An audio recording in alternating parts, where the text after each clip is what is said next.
19వ తారీఖున సెంటర్లు క్లోజ్ చేసి ఆయా టీచర్లు ఈ ధర్నా కార్యక్రమాల్ని వేలాది మందితో అందరూ కూడా మనకు ధర్నా విజయవంతం చేయాల్సిందిగా విజ్ఞప్తిస్తారు. అందరికీ నమస్కారం.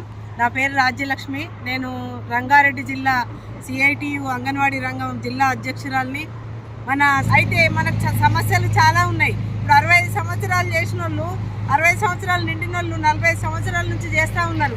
మరి వాళ్ళని వట్టి చేతులతోటి జూలై 1 నుంచి టీచర్లు ఆయలందరూ కూడా మీరు సెంటర్లకు రావద్దు, మీరు ఇంటికి వెళ్ళిపోవాలని చెప్పి నోటి మాటగా చెప్పి వాళ్ళకు ఒక ఆర్డర్ ఇష్యూ చేయకుండా నోటి మాటగా చెప్పి ఇంటికి పంపించే పరిస్థితి ఉంది.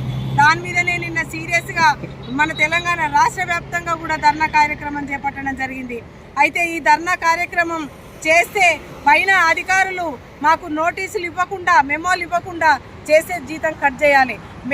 మాకు మెమోలు ఇచ్చే రైట్స్ మీకు లేవని చెప్పి మేము భావిస్తూ ఉన్నాం.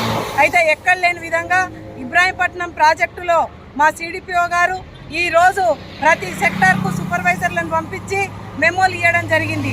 మేము అడుగుతూ ఉన్నాం, ఈరోజు మేము పర్మనెంట్ ఉద్యోగులం కాదు, మేము కార్మికులకు పోరాటం చేసే హక్కు ఉంది.